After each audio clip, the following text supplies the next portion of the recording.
Join me as I fly the Airbus A320 Class D full motion simulator at JetBlue University. Hope I don't crash in the sim. That would be embarrassing. Hi there. Today's a special day. I'm going to get to fly the A320 in the simulator for the very first time.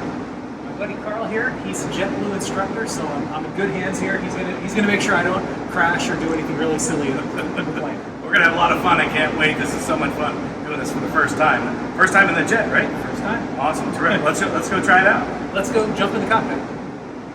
And first things first, how do I get in?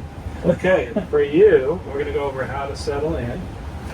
And then I'll turn the lights down a little bit. Alright. So, I might get in the way of the camera here a minute. So. That's okay. So the actual movement back and forth, and up and down. And then, as far as the seat belts, just make sure you have the waist belt on. Is right or left. Yep. So Go now forward keep going forward. It'll take you to the right and push you forward. Keep going. See what it does? Okay. So it's on a rail. This is very realistic. It is incredibly realistic. Let's see. I have an iPad. Kids here. Just to give you an idea, like this is a lesson I would just tell you. We're doing maneuver lesson 1 here, and this will be your first takeoff out of here. It's going to be 4 right departure out of Boston. You're going to give your clearance is going to be SOX departure maintain 5,000 with departure control is 133.0. I'm not going to make you do the radios. So we share a heading bug.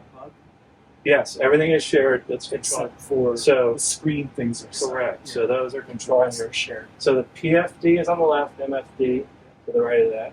Yep. Got it. And then you have also, if you can hit the test button, oh God, where's that? So takeoff configuration test is right there. If you can hit that. Yeah, there you go. It says normal. See how you have all the.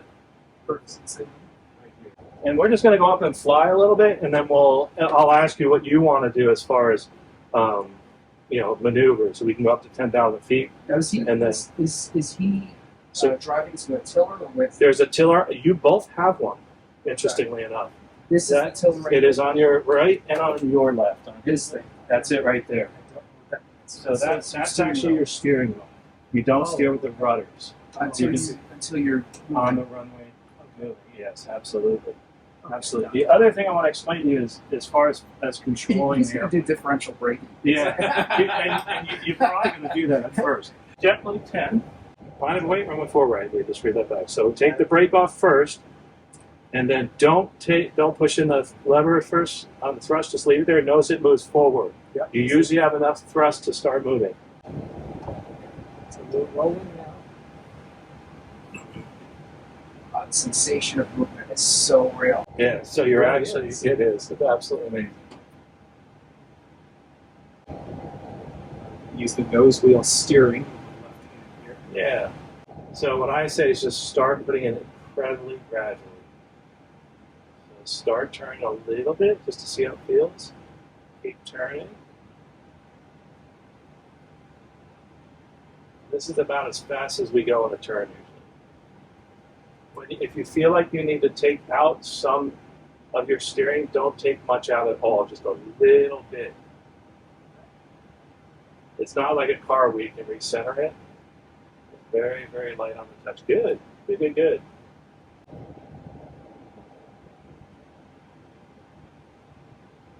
It's a much wider cockpit, isn't it? Yeah.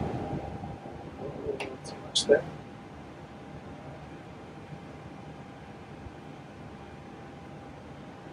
So just stop and put the parking brake down for me. So come to the full stop and watch what happens. See how it doesn't feel like you're moving, but you actually are. See how surprising that is?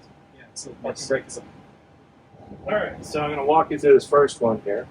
When you do take off, we're going to take the brake off. So I'm going to say JetBlue 10, you're clear for takeoff. So brake off. I'm just going to walk you through it. Okay, brakes off. And thrust up to where you see the T is there on the thrust lever, And look at your EPR gauge there. And you're going to go to about 1.05. That's good right there. Try to center yourself on the runway. A little bit left. There you go. And now bring the thrust all the way up to. And just keep your hand on the thrust lever. And 80 knots, power set. Little right rudder.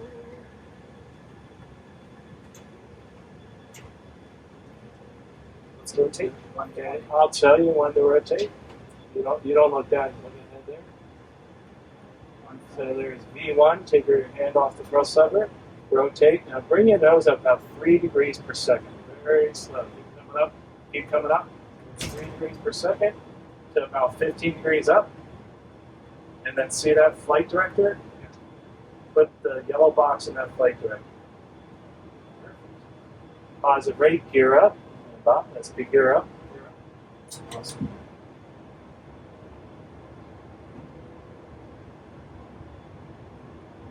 Clouds are ready. Yes, sir.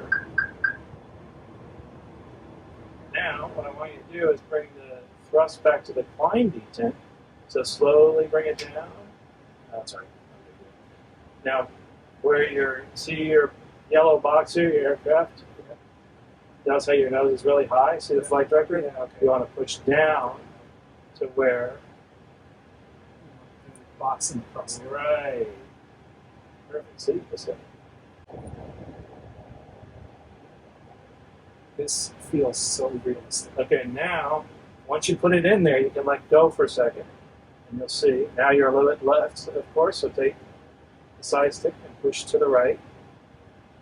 There's your vertical and lateral deviation bars. That's where you are. There, perfect. Now bring it back to the left slightly. You're doing good. All right. And once he gets past that slat speed there, that's the slat retraction speed. He's going to call flap 0 after takeoff check. So go ahead, TJ, say flap 0. Flap 0. After takeoff check. Takeoff check. Perfect. And then the next thing here you do on your float, push this down. That's the spoilers. Okay. You're doing good though. I mean, don't. If I was a passenger, I would say this is your profession. Yeah.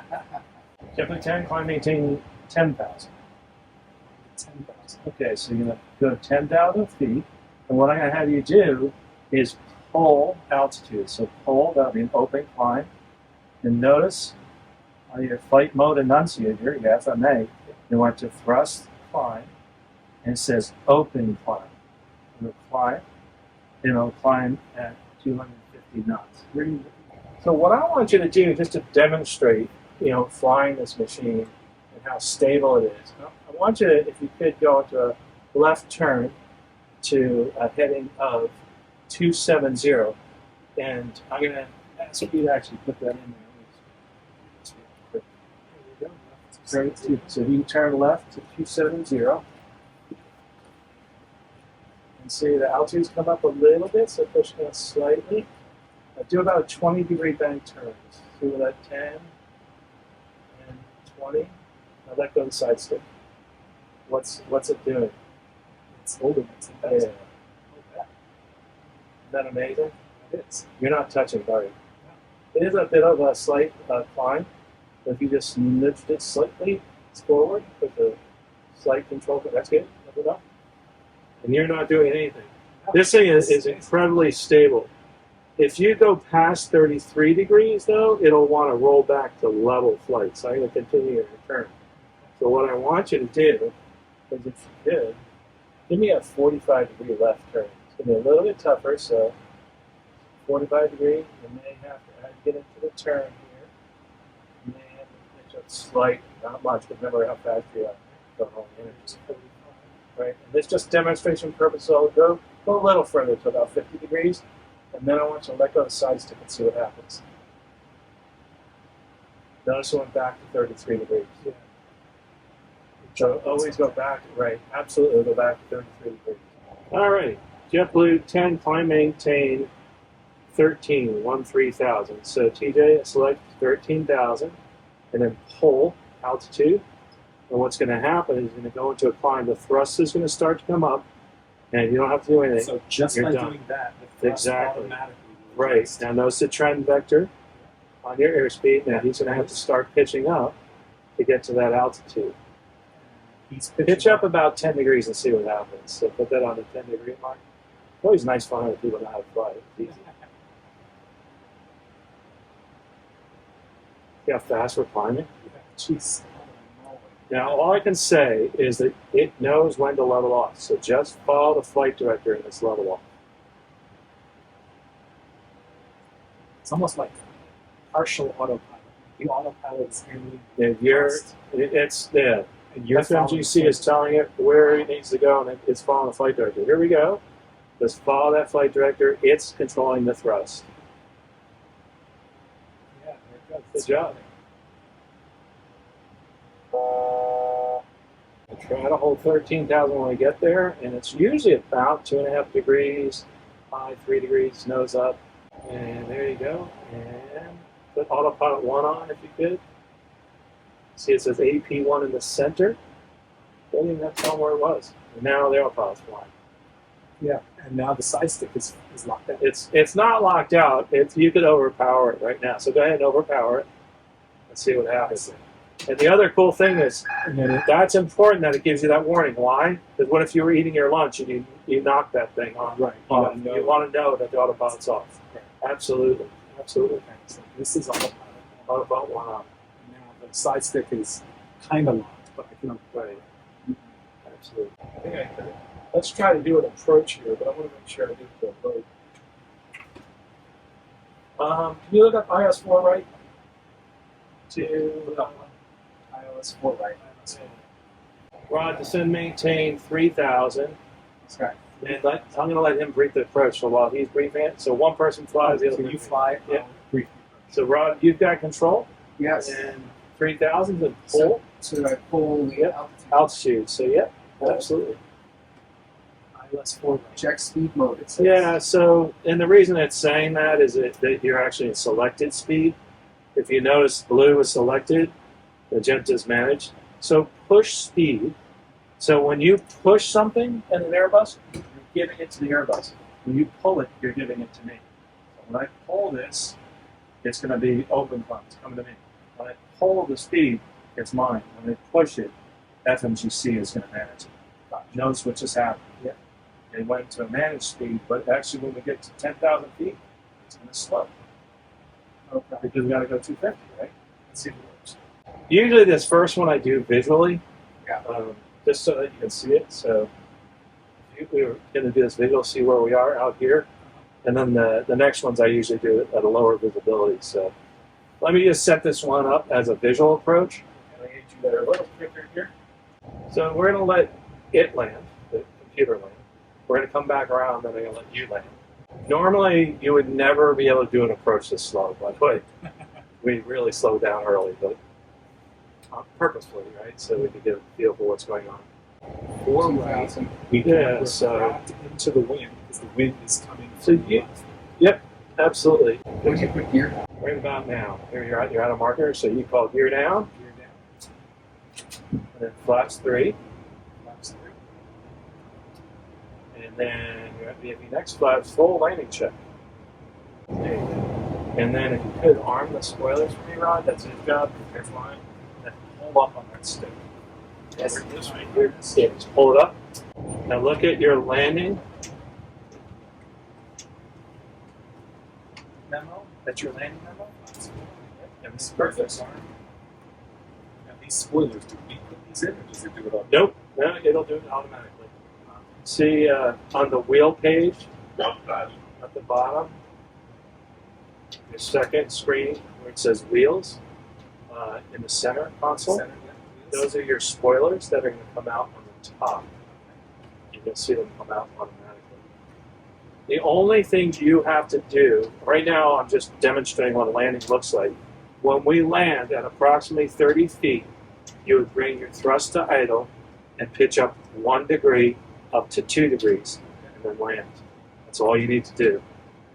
But in auto land, right, the only thing you have to do as a pilot is bring the thrust to idle to match the condition when it tells you you're a retard. it'll actually say retard. When you hear that, you bring the thrust to idle. I know. How do I know that it's on auto land? So it'll actually, you'll see it says Cat 3 dual on your flight mode annunciator, which is on your P, which that's absolutely. Minimum.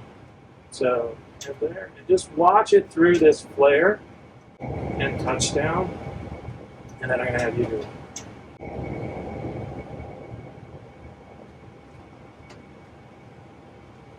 50, 30, 20, 10, retard, retard. Now it says ground spoilers come out. Right there? No. It's coming out automatically. And what you're going to do is pop the thrust reversers like that. Just leave them like that. The reversers will come out. The reverse screen, you don't have to put them out at all, and it'll slow down. The next thing you're going to have to do to intervene is to actually stop the airplane. That's you would start summing up on the brakes before you get to about 70-ish knots, because it is kind of abrupt stop. So go ahead and start putting the brakes on. Slowly. So this is the close-up view of the cockpit. Here's Rod. I just did my first landing. It's his turn now. So we're going into the clouds, and he's going to do an approach down to minimums by hand. No pressure. Rod, you ready? I'm ready. After spending over 3 hours in the sim, both my friend Rod and I got to do a bunch of takeoffs, approaches, and landings. And best of all, neither of us crashed even once. Thanks so much to Carl at Stuck My Cavcast for making this experience possible.